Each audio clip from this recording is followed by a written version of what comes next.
सजयति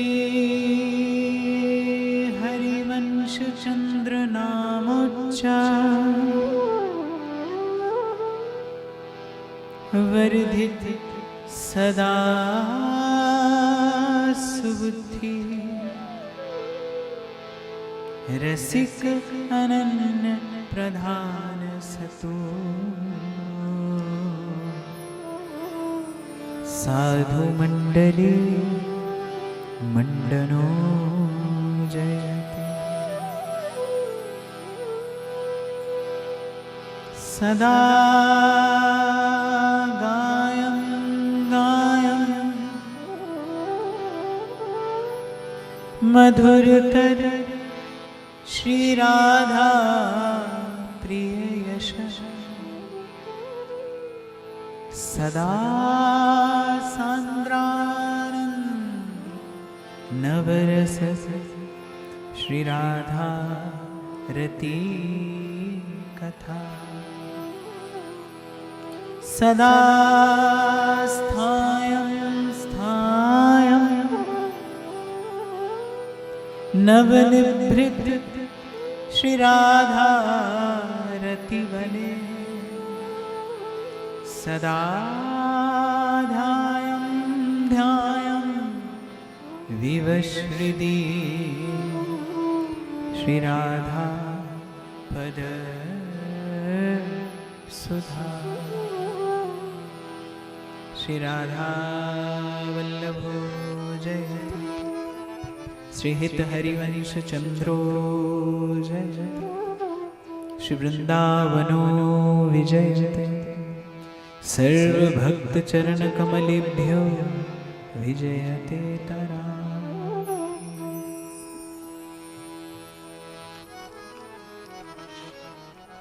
प्राण धन राधा वल्लभ प्यारो वृंदावन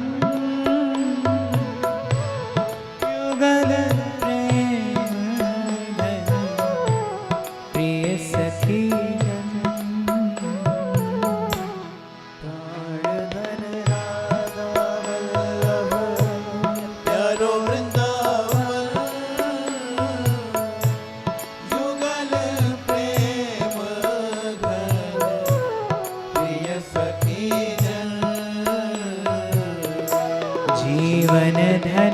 राधा प्यारो वृंदावन युगल प्रेम धन प्रिय सखी जन जीवन धन राधा वल्लभ प्यारो वृंदावन युगल प्रेम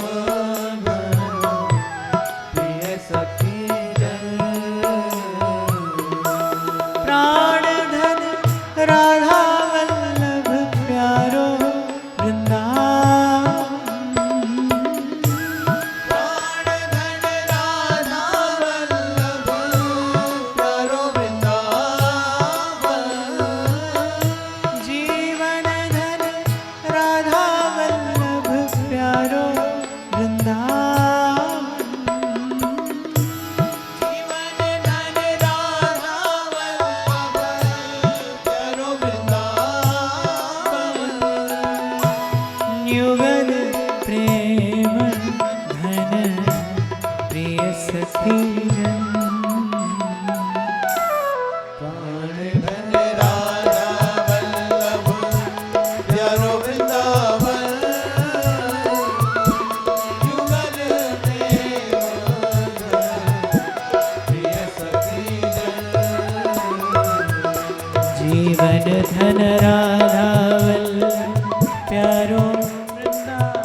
सखी जन प्राण धन राधा प्यारो वृंदावन प्रेम प्रिय सखी जन श्री सद्गुरु चरणारविंदो जयति। भगवत कृपा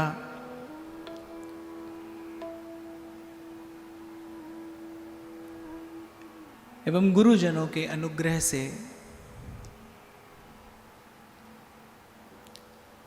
प्राप्त इस अति सुंदर समय में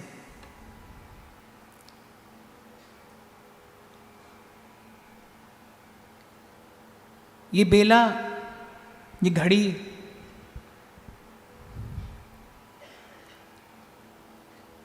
जो आनंद कंद के प्राकट्य का समय है, मनसा वाचा कर्मणा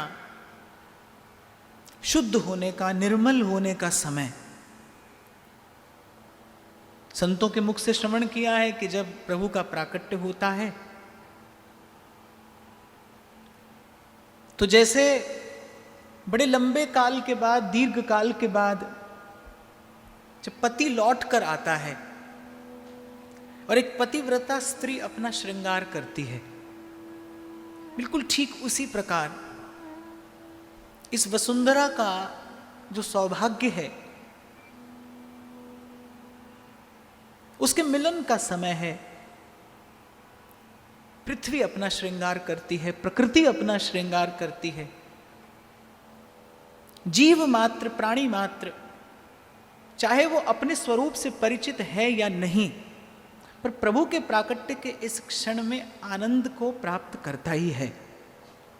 इस अति सुंदर समय में ये सौभाग्य सुयोग मिला है आपको, मुझे, गुरुजनों की कृपा से यहाँ कुछ घड़ियाँ बैठकर प्रभु के आगमन की बेला में प्रभु के प्यारे भक्तों का, संतों का भाव, उनकी वाणी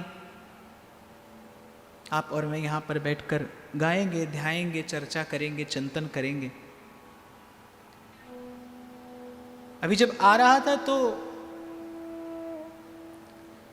श्री वृंदावन में एक संत के निकट बैठा था, तो ऐसे ही मैंने बड़े सहज भाव से पूछा, मैंने कहा बाबा ठाकुर जी को सबसे प्रिय क्या है?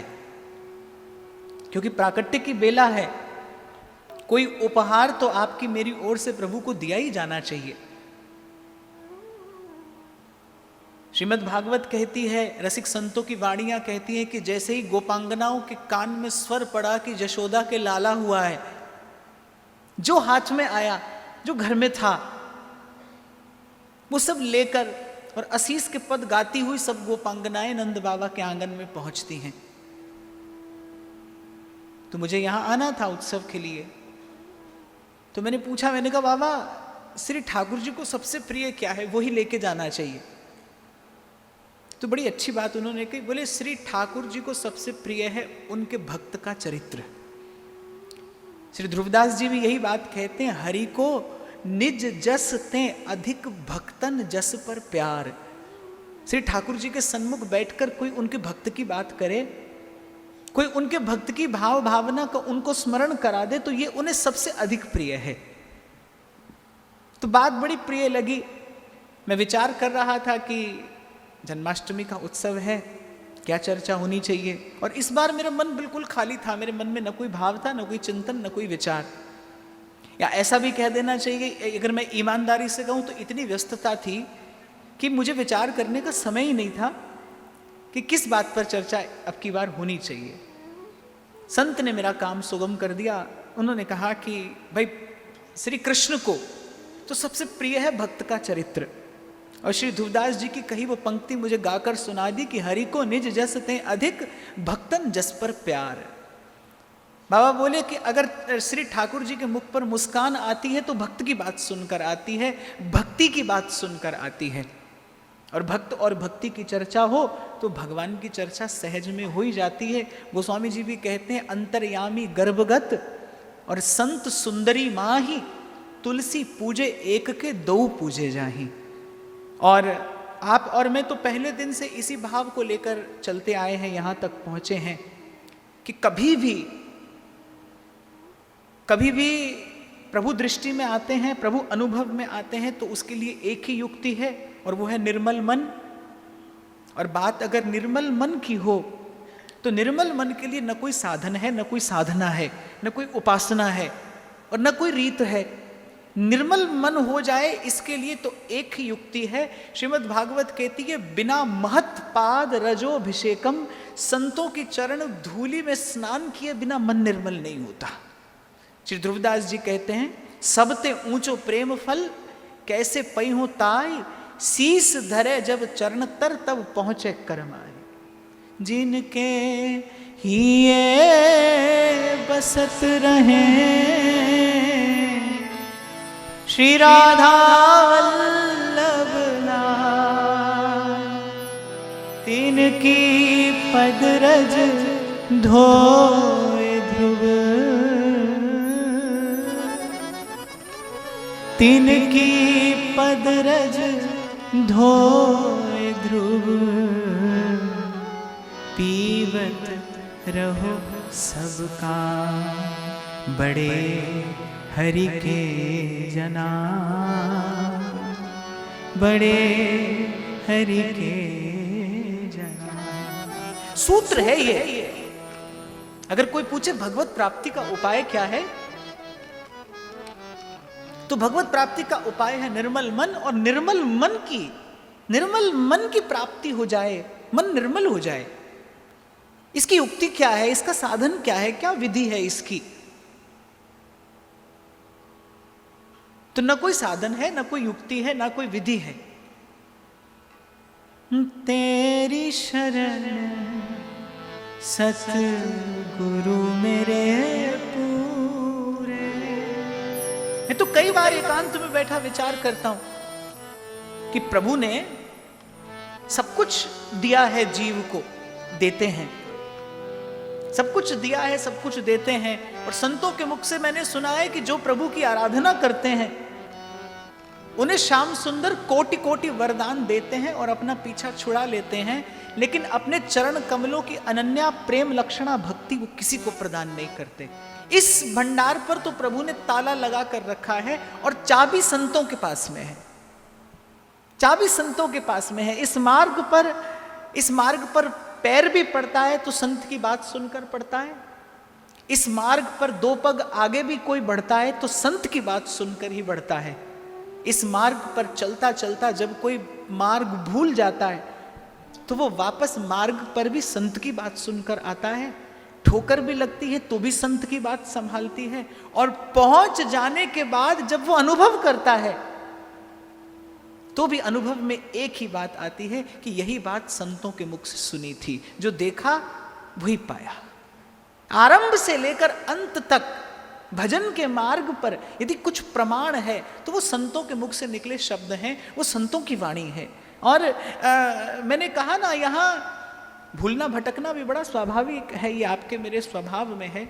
कोई भूलता भटकता है तो भी संत की बात ही सन्मार्ग पर लाती है, भजन के मार्ग पर लाती है, प्रेम के पथ पर आगे बढ़ाती है। और कभी भी भूल जाओ, भटक जाओ तो मार्ग संत की बात सुनकर ही मिलता है। जहां से मैंने आरंभ किया कि प्रभु की अनुभूति का, प्रेम की अनुभूति का, उस परम सत्य की अनुभूति का क्या क्या उपाय है, क्या क्या विधि है, तो सीधी बात भगवान ने अपने मुख से कहा है, कुछ और कहने की आवश्यकता नहीं कि निर्मल मन जन सो मोहि पावा। एक बात भगवान ने कही और उस निर्मल मन को प्राप्त करने की विधि क्या है? निर्मल मन को प्राप्त करने की विधि महाराज फरमा रहे हैं, तेरी शरण सतगुरु मेरे पूरे, मन निर्मल होए संता तूरे। और एक बात आपको अपने थोड़े से अनुभव से मैं और बताऊं कि पहले भी मैंने कई बार आपसे निवेदन किया कि भले शब्द अलग अलग हों, भले जिस जाति में संत जन्मा हो वो जाति अलग हो, उसकी भाषा अलग हो, उसकी शैली अलग हो, लेकिन जो परम सत्य के निकट पहुंचा है उसने बात एक ही कही है। श्रीमद् भागवत आज से हजारों साल पहले श्रीमद् भागवत घोषणा करती है कि भाई मन को निर्मल करने की विधि क्या है। देखो, एक बात तो गांठ बांध लीजिए, ये बड़ा सीधा सरल सा सूत्र है कि मन मलिन हो तो भगवान सन्मुख भी खड़े हो तो भगवान का अनुभव नहीं होता। आप और मैं जानते हैं कि दुर्योधन श्री कृष्ण को सामने जब देखता है, आप देखिए सच्चिदानंद आनंद कंद भगवान सन्मुख खड़े हैं, और जैसे ही दुर्योधन देखता है उसके मन में क्रोध उत्पन्न होता है, उसके मन में असूया जगती है, निंदा करने लगता है, अवज्ञा करता है, अवहेलना करता है, क्या क्या नहीं करता। इसलिए मैं तो कहता हूं प्रेम शब्द अकेला पूरा नहीं है जब तक उसके साथ कृष्ण का संयोग ना हो। प्रेम हो कृष्ण ना हो तो भी पतन है। प्रेम तो संसार में आप सभी को होता ही है, हुआ ही है और होता ही रहता है। प्रेम हो कृष्ण ना हो तो भी पतन है, और कृष्ण हो और प्रेम ना हो तो भी मन खाली है, तो भी मन रीता है। इसीलिए प्रेम पूरा ही होता है जब उसका संयोग कृष्ण के संग होता है। जल है लेकिन वो चरणामृत तभी तो बनता है ना जब भगवान से उसका संयोग हो जाता है। जब जैसे कि आप उसे भगवत विग्रह पर डाल देते हैं तो वही जल जो एक घड़ी पहले साधारण जल था, जैसे ही भगवत विग्रह का स्पर्श हुआ वो शिरोधार्य किए जाने योग्य हो जाता है। ऐसे ही प्रत्येक भाव है, और ऐसे ही प्रेम भी है। अकेला प्रेम पूर्ण नहीं है, अकेला प्रेम पर्याप्त नहीं है। प्रेम का जब तक श्री कृष्ण के साथ संयोग ना हो, प्रेम का अनुभव हो, प्रभु की सत्ता का, प्रभु की उस आनंद रूपी सत्ता का अनुभव हो, इसके लिए मन का निर्मल होना आवश्यक है। और मन निर्मल नहीं होता साधन से, कभी नहीं होता। मन का सूक्ष्म अभिमान नहीं जाता। मैंने तो कई बार कहा मैं भजन करता हूं, ये आप कैसे भूल जाओगे? ये आप कैसे भूल जाओगे कि आप भजन करते हैं?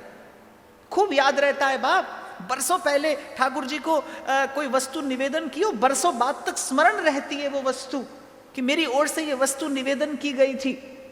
जपी हुई माला याद रहती है। ये जो सूक्ष्म अभिमान कि मैं भजन करता हूं, ये बिना गुरु कृपा के नहीं जाता। और जैसे गुरु कृपा होती है, जैसे गुरु कृपा भरी दृष्टि से देखता है, जैसे मन संतों की चरण धूलि में स्नान करता है, तब अनुभव होता है।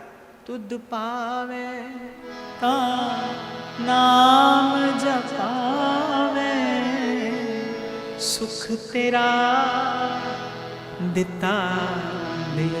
इसीलिए महाराज ने कहा कि इन चरणों की धूल के बिना कोई साधन नहीं है मन को निर्मल करने का, मन को स्वच्छ करने का। मन का दर्पण स्वच्छ हो जाए, एक ही युक्ति है, श्री गुरु चरण सरोज रज। तेरी शरण सतगुरु मेरे पूरे,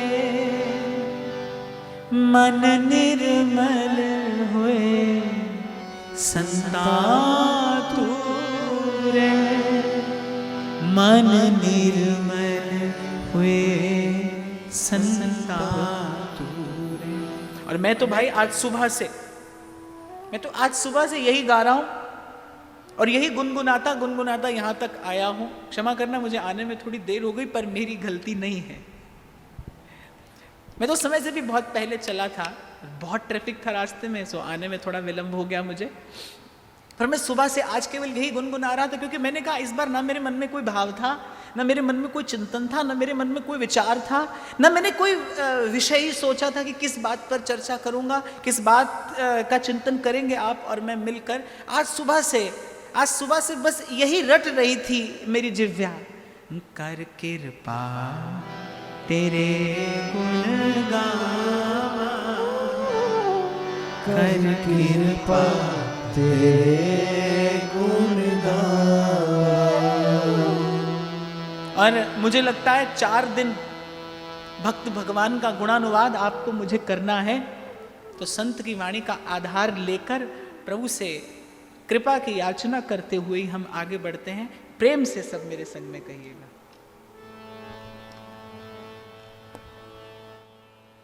नानक नाम जपत सुख पावा, नानक नाम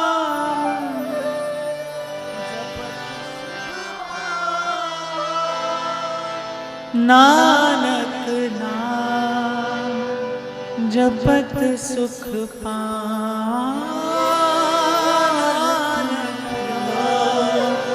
जपत सुख पावा। और केवल जिह्वा से गाना नहीं, मैंने कहा ना, ये सौभाग्य सुयोग बनता है आपके मेरे लिए बार बार।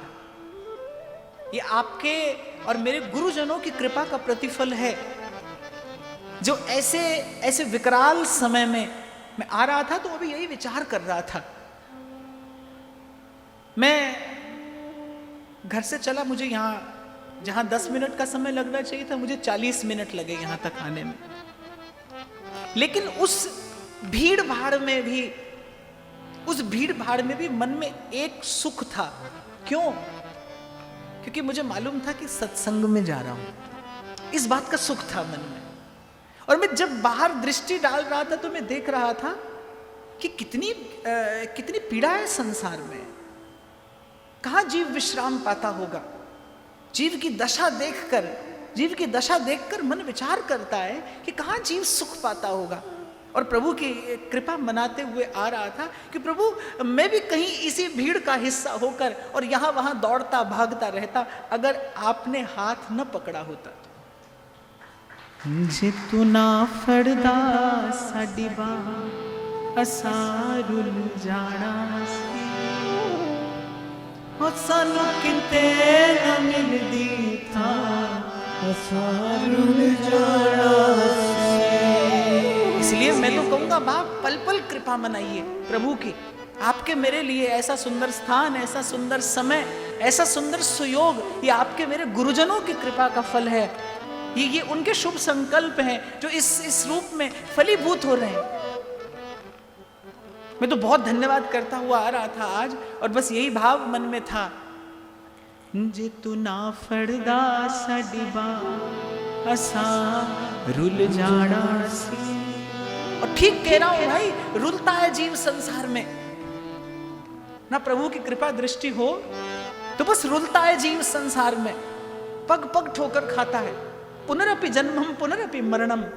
दया आती है संत को, फिर संत कहते हैं कि कहत कबीर सुनो भाई साधो, सतगुरु नाम ठिकाना है, रहना नहीं है देश बेगाना है।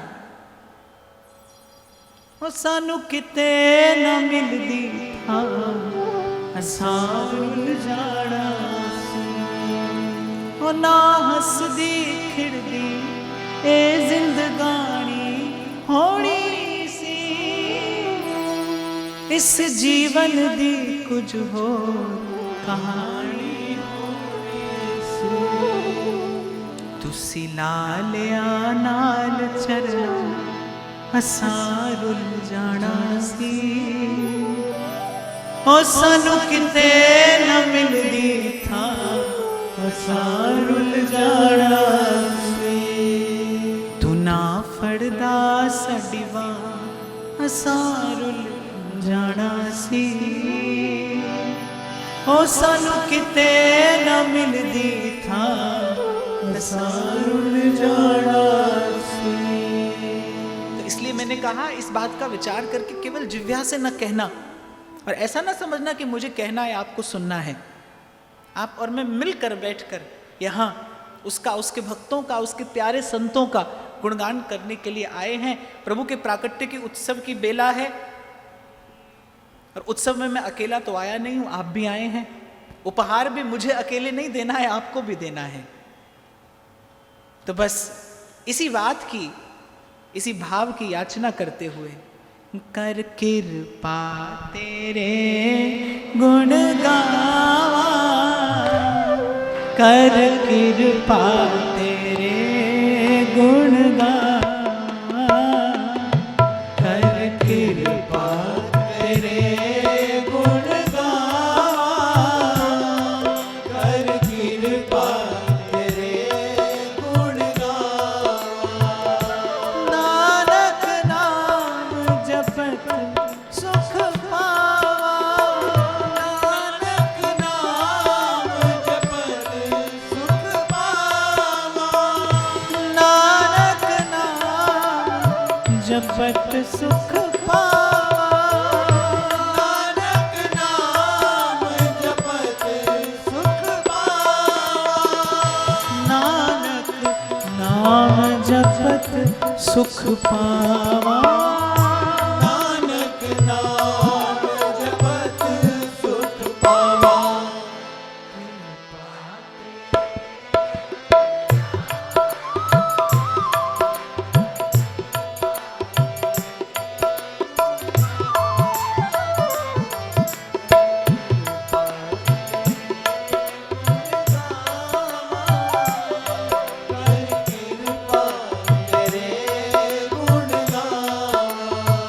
बड़ी मार्मिक बात श्री गोस्वामी जी रामचरितमानस में कहते हैं, ध्यान से सुनना। कहते हैं नीति निपुण और सोई चतुर सयाना। वही निपुण है, वही चतुर है, वही सयाना है, वही बुद्धिमान है। नीति निपुण सोई चतुर सयाना, श्रुति सिद्धांत नीक ते ही जाना। और वेद शास्त्र भी उसी ने समझे हैं। सोई कवि कोविद सोई रणधीरा, वही कवि है, वही गुणी है, वही वीर है। और अंत में निर्णय देते हैं, जो छल छाड़ भजय रघुबीरा। तो छल छोड़ के गुण गाता है उसका, वही बुद्धिमान है, वही योग्य है, वही निपुण है, वही कोविद है, वही चतुर है, वही सयाना है। कर कृपा तेरे गुण गावा, कर कृपा तेरे गुण गावा। कर कृपा तेरे गुण गावा। कर कृपा तेरे गुण गावा। नानक नाम जपत सुख पावा।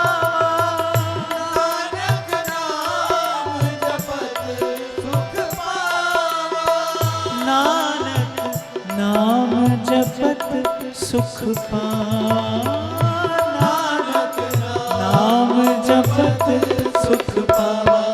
कर कृपा तेरे गुण गावा। कर कृपा तेरे गुण गावा। कर कृपा तेरे गुण गावा। कर कृपा तेरे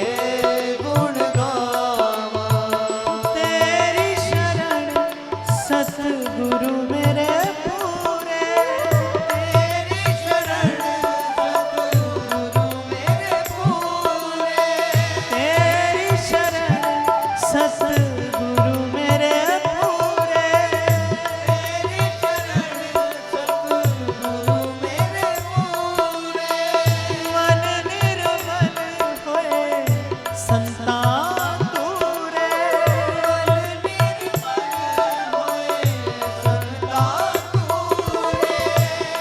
आंख कमजोर हो जाए, दृष्टि क्षीण हो जाए, दूर की या निकट की वस्तु दिखाई न पड़ती हो, क्या युक्ति है?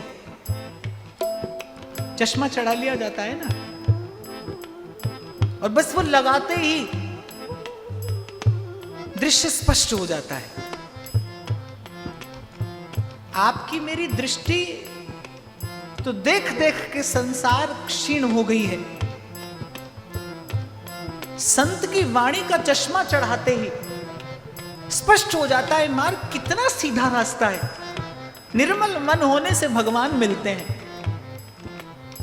मैं आज सुबह ही बात कर रहा था कि जीवन में कृष्ण का प्राकट्य कैसे हो तो जन्माष्टमी है, हो तो उत्सव है, नहीं तो मनोरंजन है बात। नहीं तो आज नाचे कूदे खाया पिया और कल फिर वही संसार। जीवन में कृष्ण का प्राकट्य हो, कृष्ण के प्रेम की अनुभूति हो, और प्रेम का आरंभ होता है आकर्षण से। संसार के आकर्षण से मुक्त होकर मन कृष्ण की ओर आकर्षित हो, तब तो जन्माष्टमी है, तब तो उत्सव है। आरंभ हो जीवन में, प्रेम का आरंभ आकर्षण से होता है। कृष्ण की ओर मन आकर्षित हो, उसके नाम की ओर, उसके रूप की ओर, उसकी लीला कथा की ओर, उसके धाम की ओर, उसके संतों की ओर, उसके भक्तों की ओर मन आकर्षित हो, प्रेम का आरंभ है ये, तब तो जीवन में उत्सव है, अन्यथा जीवन में उत्सव नहीं। फिर कैसा उत्सव है? तो मैं आज विचार कर रहा था कैसे मन प्रभु के प्रेम का अनुभव करे। बड़ा जटिल संसार है, कितना उलझा हुआ मन है, और आज का नहीं, बहुत जन्म बिछड़े थे माधव, ये जन्मों का अभ्यास है। कैसे भगवत प्रेम का अनुभव हो, कैसे प्रभु की प्रीति की रीत समझ में आए, कैसे मन स्वीकार कर ले, मन मान ले। तो अपनी दृष्टि तो क्षीण है, नहीं दिखाई पड़ता, कहां पथ सूझता है। इसलिए तो मैंने कहा भटकता है जीव, कभी यहां और कभी वहां। पर जैसे ही संत की दृष्टि से देखता है तो इतना सीधा मार्ग है, अति सूधो स्नेह को मार्ग है। अगर संत की दृष्टि से कोई देखे तो संत कहते हैं निर्मल मन से भगवान मिलते हैं, और संतों के चरण धूल में लौटने से मन निर्मल हो जाता है। ये बड़ा सीधा सा मार्ग है। तब समझ में आता है क्यों वो हितरिवंश महाप्रभु हो, क्यों याचना करते हैं भक्ति कर दीप प्रेम कर बाती, और साधु संगति करो दिन राती, मोहे सदा राखो निज रसिकन के संग में। और भक्ति जीव को भक्ति का दान करने वाले महादेव क्यों ना हो, वो भी मांगते हैं प्रभु से। तो पद सरोज अनपायनी भक्ति सदा सत्संग, सदा सत्संग, सदा सत्संग। और महाराज भी कुछ ऐसी बात कहते हैं, तेरी शरण सतगुरु मेरे पूरे, तेरी शरण सतगुरु मेरे पूरे, मन निर्मल होए संता तूरे, मन निर्मल होए संता तूरे, मन निर्मल होए संता तूरे, मन निर्मल होए संता तूरे।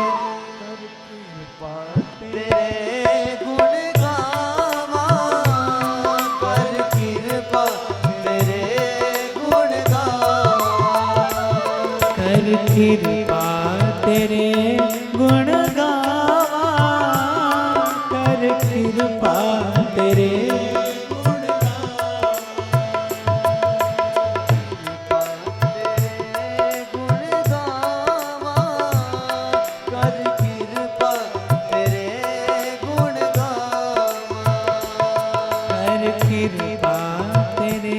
गुण गावा, कर कृपा तेरे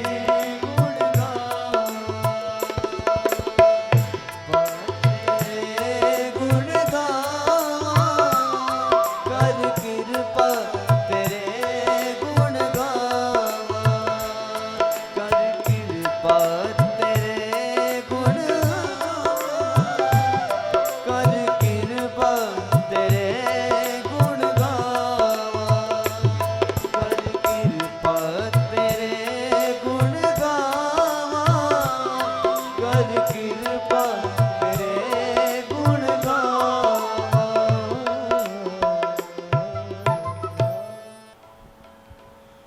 तो जैसे मुझे संत ने कहा कि किसी भक्त का चरित्र हो, किसी भक्त का भाव हो, वही श्री कृष्ण को सर्वाधिक प्रिय है, उनके मुख पर मुस्कान वही लाता है।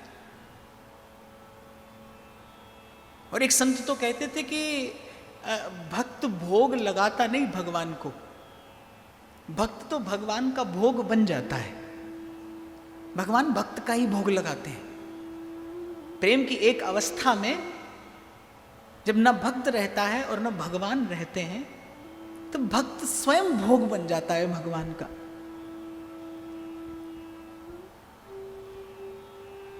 तो फिर मैंने विचार किया, मैंने कहा बहुत बार मीरा के सागर में गोता लगाया, कबीर की वाणी का भी दर्शन किया, रैदास की बात भी सुनी, नानक को भी गाया। तो मैं विचार कर रहा था कि कोई और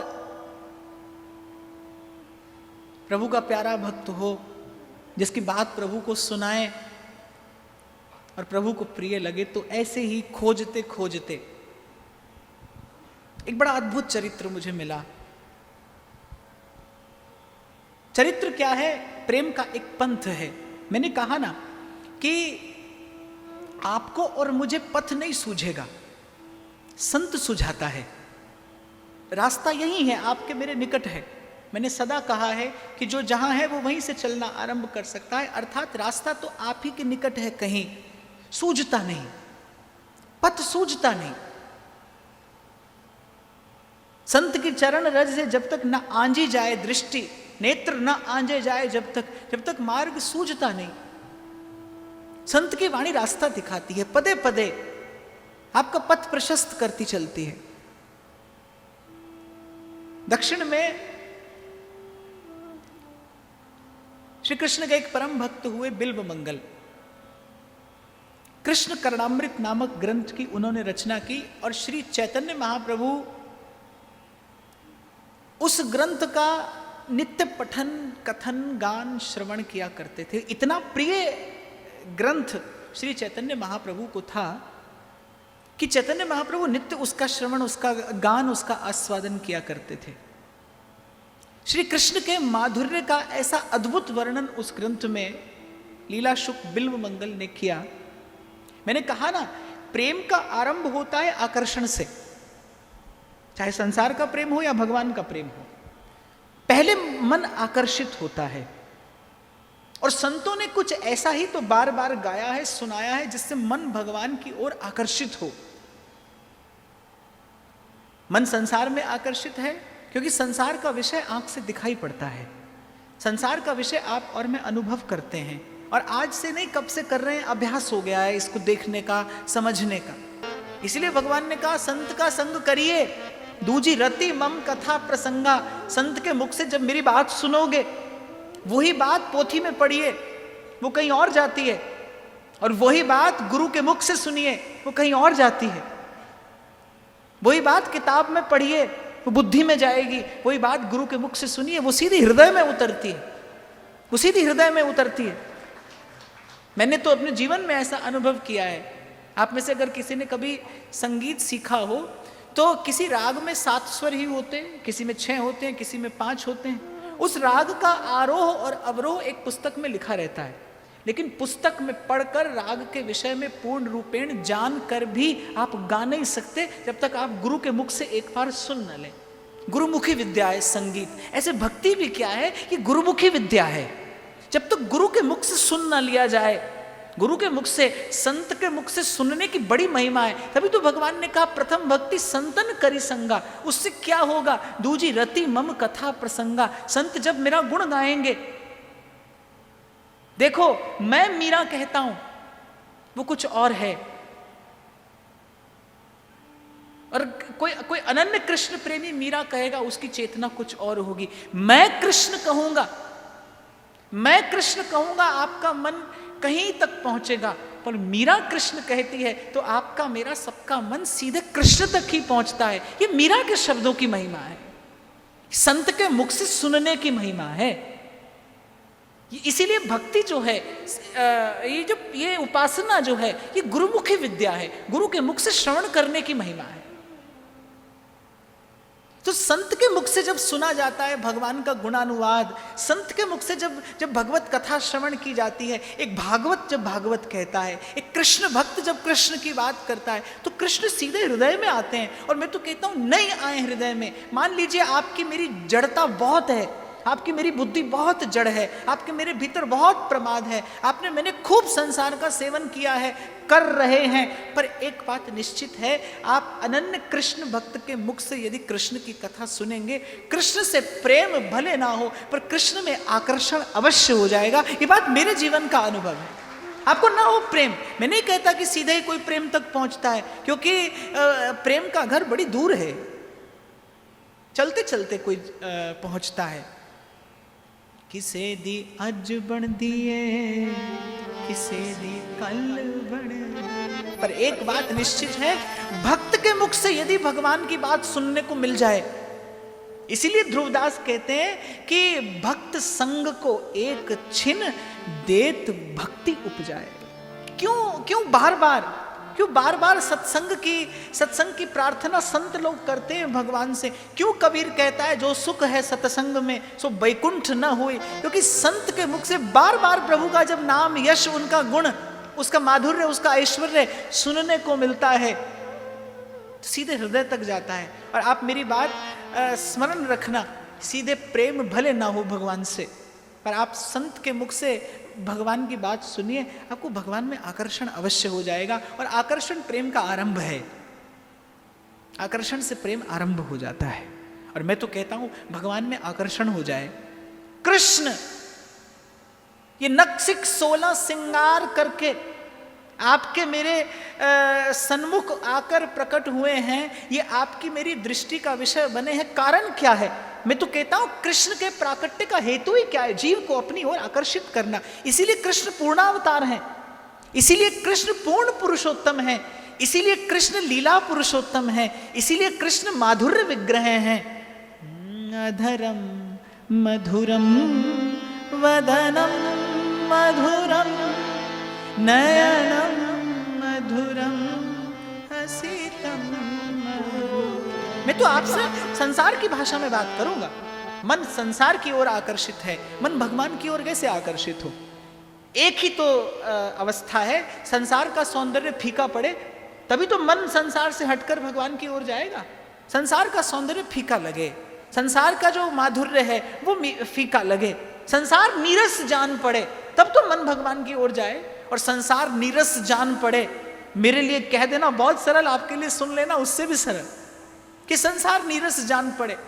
बड़ा लंबा मार्ग चलने के बाद तुलसी कहते हैं अब मोहे राम लागते मीठ।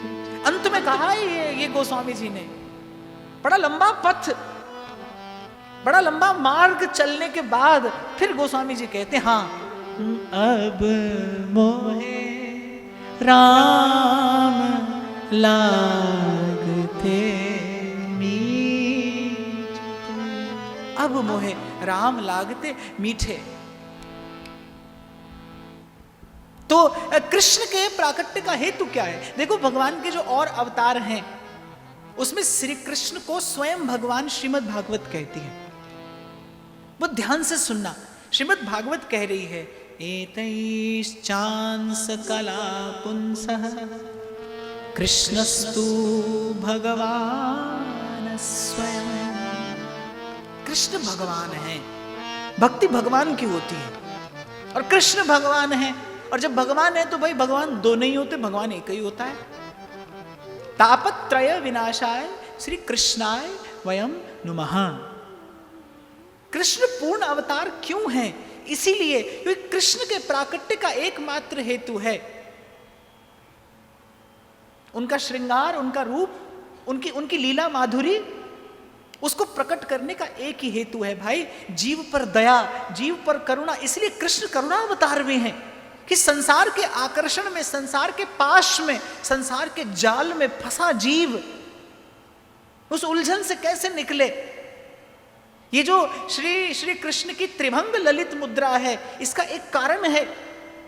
हमारे बड़े बाबा कहते थे, बोले एक सीधा कांटा गड़ जाए तो निकल भी आता है, सीधा कांटा गड़ जाए निकल आता है। कांटा सीधा तो जाए और भीतर जाकर टेढ़ा हो जाए, फिर निकलना बड़ा कठिन है, फिर निकलना बड़ा कठिन है। ऐसे ही रटते रटते कृष्ण कृष्ण कृष्ण है, कृष्ण कृष्ण कृष्ण है। अब की बार मैं आपसे संत की बात के अलावा कोई बात नहीं करूंगा, जो संतों से सुना मैंने। और मैंने कहा ना, मैंने आजीवन में अनुभव किया। आप इतना परिश्रम करते रह जाते हैं और संत वही बात इतने सीधे सरल शब्दों में बताकर चल देता है। बाबा बोले कि कांटा सीधो चलो जाए तो सीधो निकरी आवे, और कांटो सीधो चलो जाए और भीतर जाके टेढ़ो है जाए तो बोले निकलना बहुत कठिन है।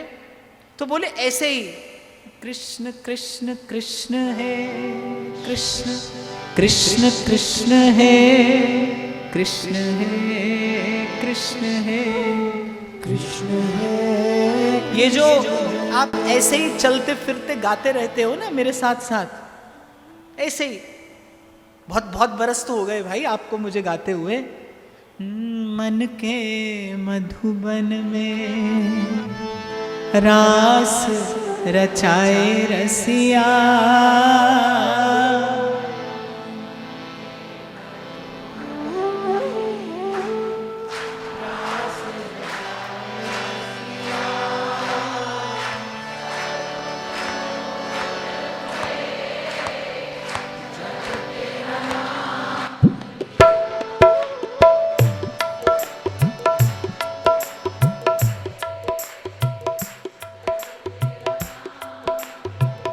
नैनों में शाम बसे मन में मनवारी, नैनों में शाम बसे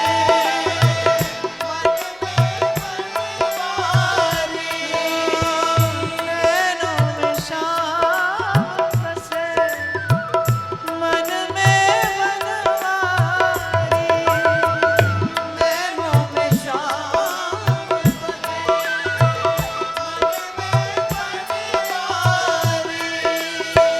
सुध बिसराए गई मुरली की धुन प्यारी, सुध बिसराए